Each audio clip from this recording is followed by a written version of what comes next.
Welcome to the podcast for the sisters and bros. It will make you laugh from your head to your toes. Talking about their lives, from the highs to the lows. And the name of the title goes, The Sloppy Joes.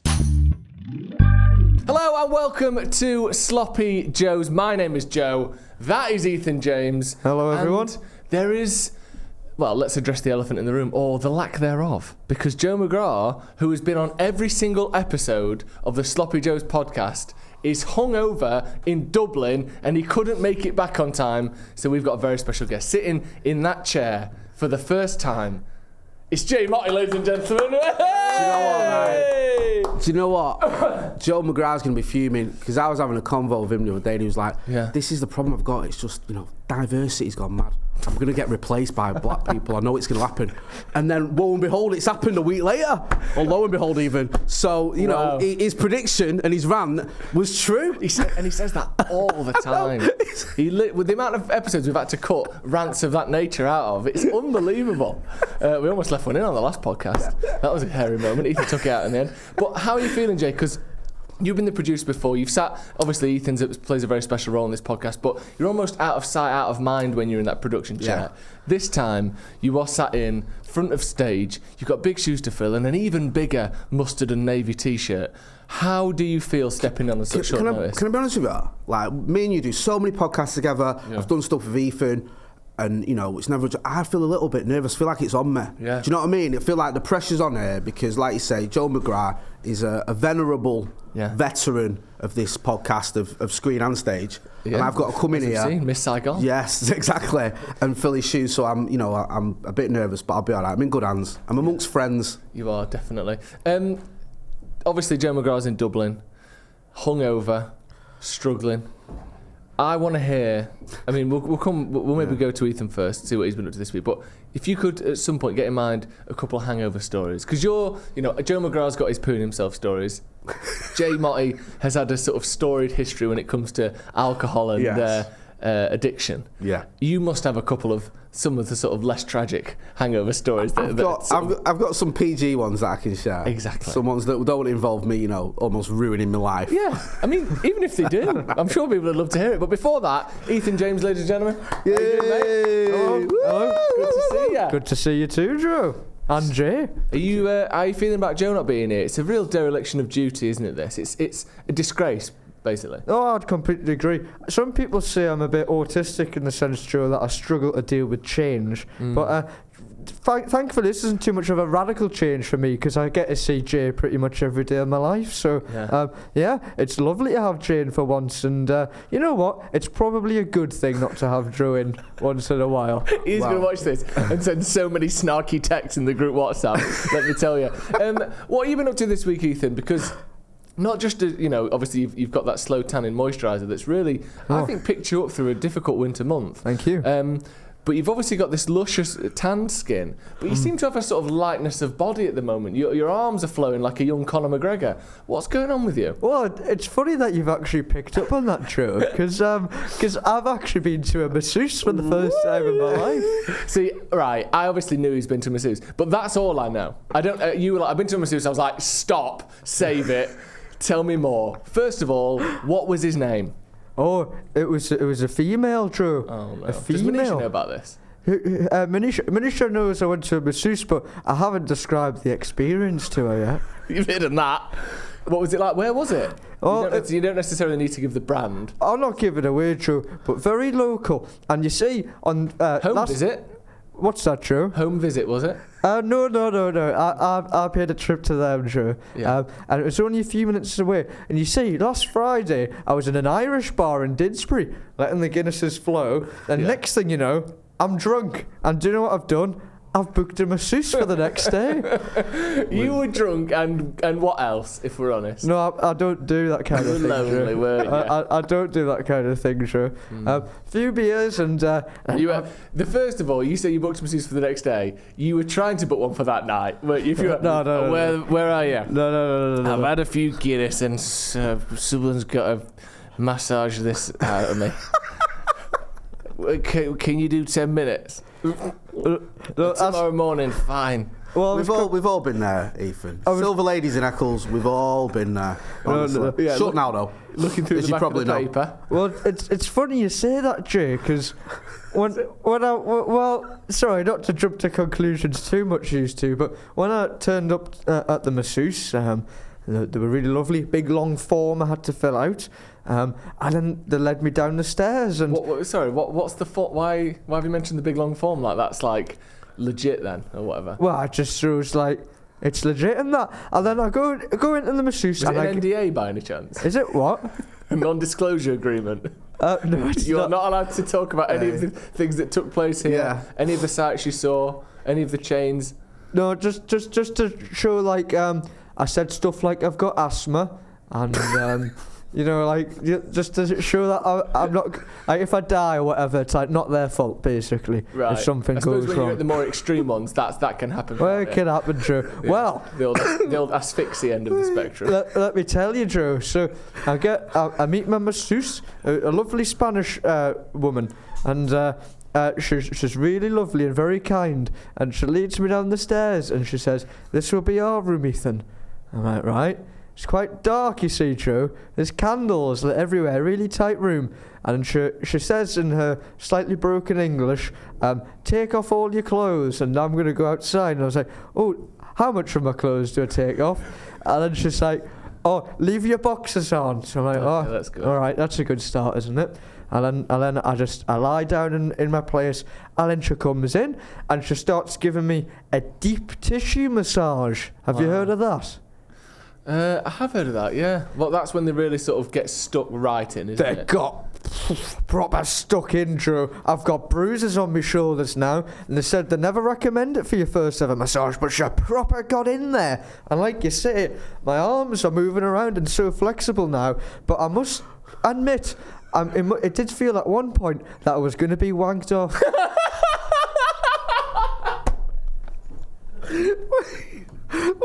When you say it did feel at one point, was that the point where she started doing it? Well, no. Where she started grabbing hold of your knob, and then you thought, hang on a minute. No, it wasn't. There was no knob touching, Jay.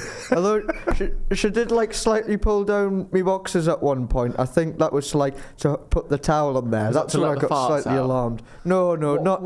So describe this situation where it felt like at one point you might get wanked off. Well, it just felt a little bit seedy, and I've never been in this situation before. And probably most people think, of course, Ethan, you're not going to get wanked off in that situation. But I've heard some rumours about masseuses over the years, and it very clearly had plastered on the door that we do not accept sexual favours, which made me think, why would they have that on the door in the first place? Maybe because they don't accept sexual... Hey, I was on the train the other day and it said no smoking, which means... Why would they say that in the first place? Smoked. So I lit up a ciggy. Yeah. On the plane it said no explosives. So there I was do you with know my what, though? TNT.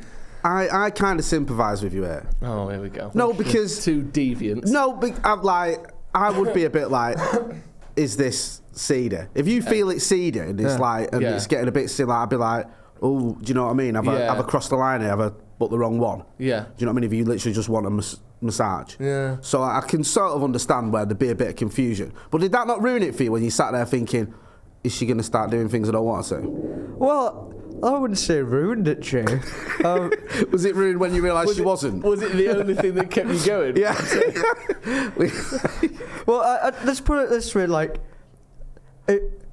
it could have almost naturally went into that. If you got a girlfriend still, Yeah. Oh, how are you seeing this? Joe, I would have flat out. If this were to occur, obviously I would flat out reject such a thing. But you like the idea that it might. no, I didn't like the idea. I just felt like there was a possibility because I've never been in a situation before. It was that it said on the door, no sexual favours. It kind of made me put into my head, have people asked for sexual favours before? But the problem is, the difficulty is if you're a masseuse or a masseur and you're just like, by the book, you've been to college, you've learned how to massage people, and every day one of your 6 clients is probably going, Yeah. I know you just didn't say take the boxes off, but you know, just easier, innit? Yeah. Like probably trying to sort of angle for one. You'd be so upset. But then the other issue as a pundit is, Some of them are that. As a pundit. As a punter, sorry, not a pundit. And she's coming up about now. She's pulling the boxes down. And, hey, this is a great technique. That is diabolical hangover right there. No, as a punter, sorry, not a pundit. I was about to say, like... As a punter, some of them are designed for that. So I guess, you as someone who's just booking this on a drunken, whim, isn't to know necessarily. I thought that was a myth. No. What, the masseuses are... Well, some are. It depends. You know which ones are when you're booking them. Do you? Like, you should know.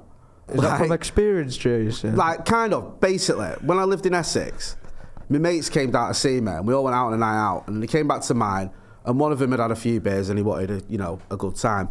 So he went in the back of the local paper, and it's like 24-hour massage, from a porter cabin in Essex. You know what's going down, or from a flat in Essex. You know what's going down, right? Yeah. So he went there. He made me laugh because he went there, did what he needed to do, and came back to mine.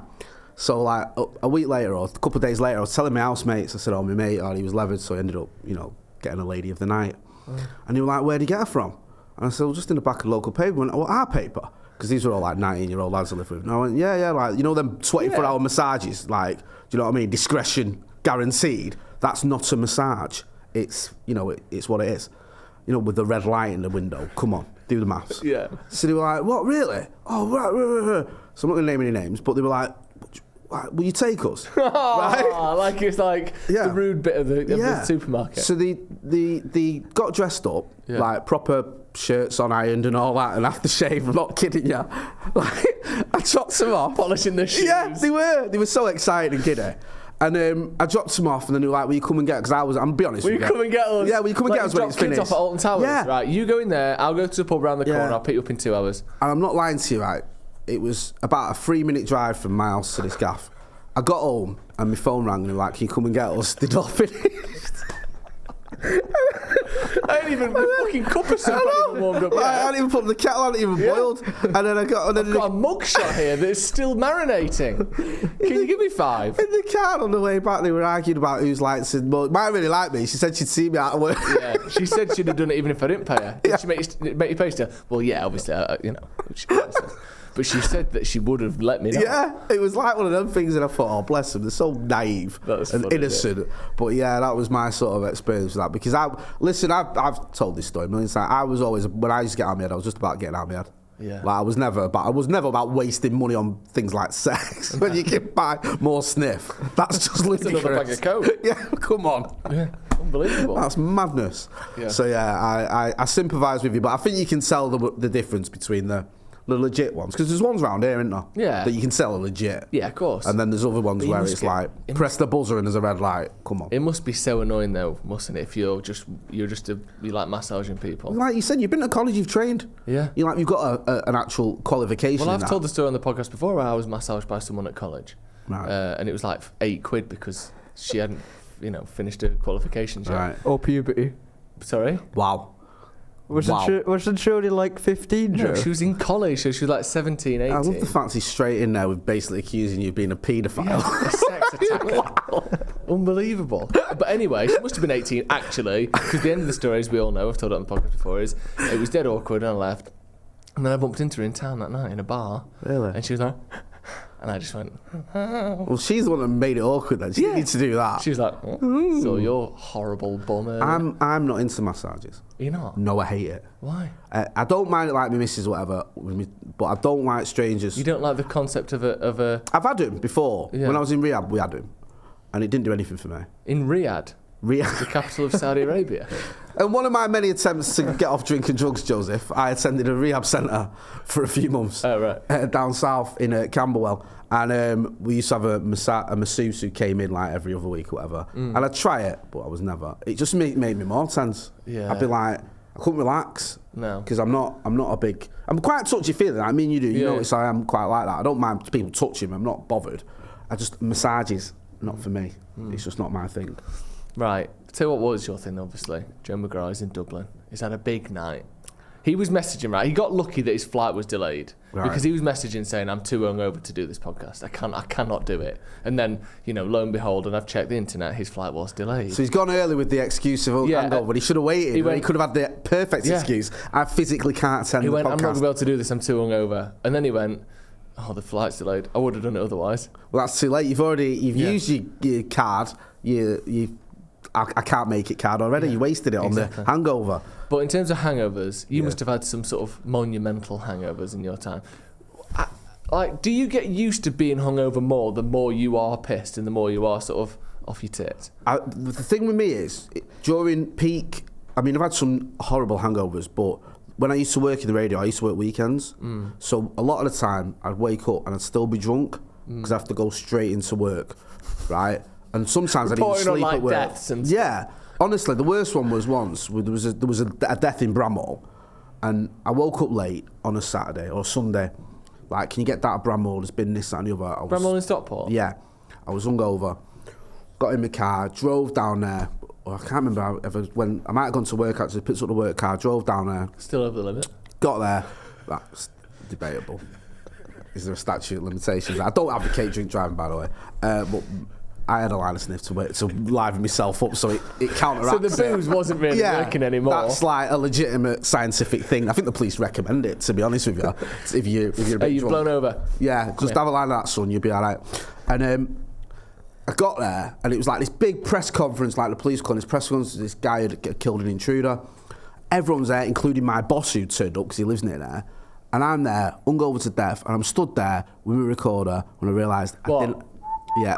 Marantz, it's called. Sorry, I thought you meant playing London's Free Blind Mice. Yeah. Mate, do you remember that? I still never learned that. I did it for about 8 years. And I stood there with Marantz, which is a recording device, hungover to death, and I realised as I went to press record, there was no memory card in it. And I didn't have any memory cards on me. My boss stood over there looking at me, and this is a really important press conference. So I just sort of stood there like pretending it was recording. What did you do afterwards? I begged the fellow reporters to send me their audio because that was my saving. I got on quite well with the other reporters. If you're like looking like scrabbling around in your bag, you just look like a dick. And I just thought if I'd turn to him and go, I've not got a memory card, he's going to go, what do you do at a weekend when I'm not checking up on you? Yeah. And I thought, I can't be doing that either. So I just pretended, and then I was like, can you send me the audio? And they did. So I got away with it, but it was horrible. Standing there in that press conference was horrible. You know, you can just, the sweat's coming out of you, the alcohol's coming out of you. You feel awful. Feel sick. I didn't know at the time I was going to be able to get the audio from somewhere. I'm thinking, what am I going to do about this? This is horrible. Sacked. Yeah. This is the end of my career again. So yeah, that was a particularly bad one. Awful. On this show, we often bring in a sort of weird and wacky news story for the Friday episode. And Ethan, have you got yours? Well, I told you my weird and wacky story. Anyone could have reported on that, I guess. What, you having a massage that led to nothing? Yeah, do you have a story, Joe? Yeah, I've got a story. And I've got a story that is tailored to our guest today. Okay. Because I've seen you in the meal deal section, picking up some sweets, picking up some cookies, picking up the Volvic waters.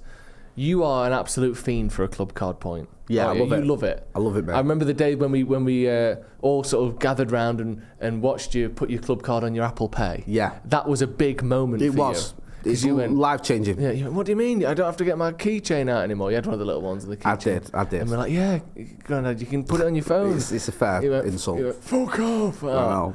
And then you shit yourself and went back to sleep. And then the next day when you woke up, we'd had it all sorted for you.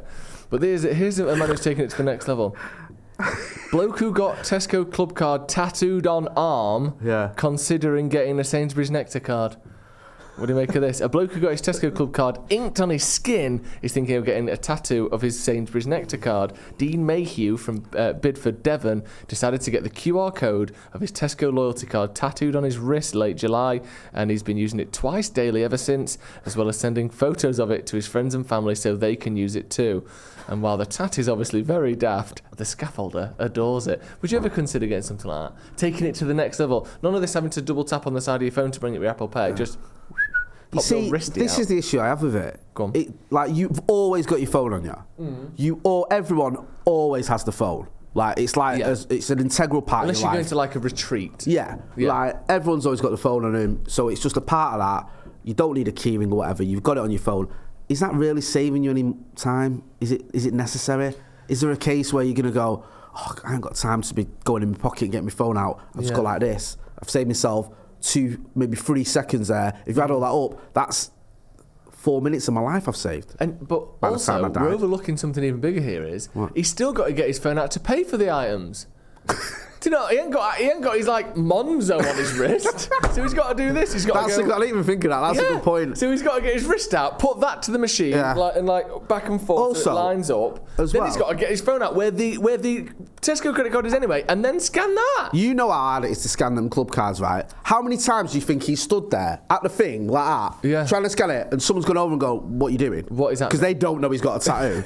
So, well, what? No, sorry, son, come here. Yeah. You probably think he's a bit special. Yeah. Come here, son. No, you need to use a club card. He's like, I've got a club card on my arm. Of course you have. Like, no, you haven't. No one's got that. What are you on about? And you got a Get unicorn out. under the stairs, have you? You're bad forever. Yeah. From every Tesco in the world. He says, everything's going up in price, so I'm always making sure I get it scanned now. With the points, I'm going to save them up and save toward the cost of Christmas. And maybe some mental health help would be on the cards as well, because I think that's absolutely off its head. They're starting to put your credit, your debit card chip or whatever. Yeah. They're starting to like put them in your fingers, aren't they? Who is? Who's they? Who is they? Just like some maybe like some Musk fella, like similar to Some what? like no similar like Some Musk fella, like someone who sells perfume. like some. I was gonna call him a musketeer because like people who like following Elon Musk's footsteps. Do you know what I mean? Like those. They're gonna put it in your finger. Yeah, they're putting it in your finger so like you can just like tap and like pay with your finger now, like that. Well, that's an actual thing. Yeah, that's the thing. You get a chip in your finger, like because your credit card's got like a little chip in it, and they're now putting the chip in your finger, and they're starting to do that with like if you've got like a house or whatever with like Have you? You got a house? No, a house is where you get in with like a key card. You go like that on your finger. It's So good, you got that, a credit card on one finger and you got your... It's too much, isn't it? Yeah. Like, I'm all about embracing technology. You guys always drag me kicking and screaming, like the club card thing. Like, come on, Grandad, get with it. With your little bent club card keyring thing that looks like it's been through the wash about 8 times. And I like having everything on my phone. I get all that, my night ticket, my club card, obviously your bank card and stuff. Your Chessington World of Adventure yearly pass. Standard. Yeah. But having like things in your fingers, that's just too much, isn't it? It is too You don't need that. No. Like, it's all on, everything is on your phone. You've always got your phone with you. Yeah. And people say, well, what if your battery runs out? Like, that can happen, but how often does it happen? Also, you can always have your backup of your actual key. Yeah. Do you know what I mean? Yeah. If you were the actual key that we've been using for you could put that on your phone, that years. chip thing, couldn't you? Yeah. So you get in your house like that. And then if your phone was dead, you could just go back up, old school, here's my key. Yeah. I think it's a bit too much. Yeah, Do you know what I mean? I'm not a big fan. I bet you in 10 years' time, at least one of us round here will have one of these things. I know who it's going to be. Who's it going to be? You, Joe? obviously. Me? Yeah. Do you think? Just to Yeah, prove a I point? don't want it in my fingertip, I don't think. I'd rather have the brain chip. Have you seen this? I've heard of the Elon brain Musk chip. thing? What's this like? It's called, Google what it's called, please. Elon Musk brain thing. All right. Well, would you let him? Would you trust him? But it's not him, is it? Well, or anything he's attached to. Yeah, but Teslas are good cars. Teslas are good cars. But Teslas are good. But like, they've got a lower sort of crash rate per million miles. I don't trust. I know they have. Yeah. But still, I don't like the idea. It's called the Neuralink. Yeah, Neuralink. You've Right. heard about this, haven't you? I have. I don't know much about Well, it. basically, he's saying that you can put this chip in your brain, and what it does is it can kind of control your body without needing nerves. It can tell your muscles and stuff what to do without, even if you've got a severed spine, it can still cure like paralysis and stuff theoretically. Right. Okay. Because it's just sending the data. But how can it send the data to move without a nerve? Anyway, I don't know, because kind of what he's sometimes, like proposing. with Musk, he says these things, doesn't he? Yeah. And like, there's no proof or backup with it, and it's No. like people go, "Oh, well, he's a genius." Well, I can say we're going to fly to Mars and build underground houses, Yeah.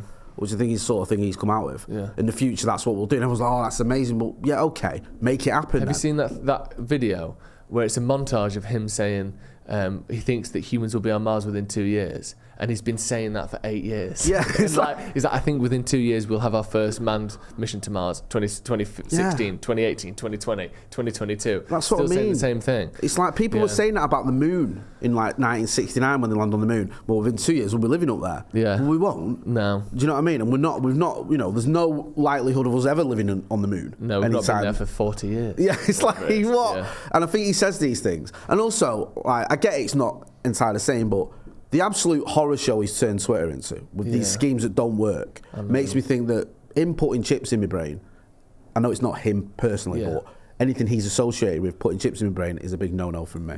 Yeah. Would you be up for it, Ethan? No, it reminds me of in Doctor Who when the Cybermen put these things in people's heads and they controlled them. I'm worried that Musk could control your brain and you'd be his puppet. What would he do with you, do you think? If he had you on his secret island, you could just like you, him, Bill Gates, you know, Weinstein, and you all there. You're his sort of flesh puppet. What's he doing with you? What, like a sex robot? Well, I'm not saying that. I'm asking you. He's your cybermatic overlord. Yeah. What's he putting your little Geordie body through, do you think? Well, they're quite evil. People you've listed there, Drew, and a lot of those people are, I think they all relate because they have like sexual abuse charges against them. So I'm wondering if you... I don't think they do. I think we should say with absolute certainty that Bill Gates and Elon... Actually, I don't know if Elon Musk does. Some of those people I listed... Oh, sorry. I meant to say some of them, Joe, is what I meant. It was the Epsteins of this Weinstein has, hasn't he? Yeah. Like, Epstein, I don't know if you mentioned him. I didn't mention him. He's dead anyway. But Ethan's brought him up. Yeah, but anyway, so it's a long weekend away. What's Ethan getting up to, do you think, with his little mind chip? Well, like I said, Joe, they could just do anything to us. I've got no free will in this scenario. Passing you around like a little joint, aren't they? Oh, that's terrible, that. Little Geordie. Puff, puff, pass on the old Geordie boy. Right, that's going to be all from us. Thank you for joining us. Joe McGrath will hopefully be back on Tuesday, but who knows, because he's probably going to be stranded in his basement, too hungover to do anything. So we'll find out. But thank you so much, Joe. I've enjoyed it. It's been enlightening. Not just for replacing Joe, but for making this show something that never could have been with him. So thank you very much. Hope you've enjoyed yourself. Has it been all right? I've not stopped laughing. It's good stuff, man. Great. I often forget how different Ethan is. Ethan's got a certain side to him, hasn't he? Thank you, Ethan, for obviously, manfully turning up for your job, which is pretty simple stuff for most people, but obviously not for everyone. Thank you for joining at home. Make sure you check out as well, if you haven't already, Sloppy Joe's live tickets, I believe, are still available. The last very, very few. So make sure you check them out and go and buy a couple of those before it's too late. You had me on it last time, but I've been bumped for YouTube royalty, I've heard. Well, you can't. We're not announcing any special guests just yet, but we Yeah. still fancy you about. Thank you very much for joining us. Hit subscribe to the channel if you haven't already, and we'll see you in a bit. Bye. Wave, Ethan. Yeah, I was going to say, Drew. Wave. Bye.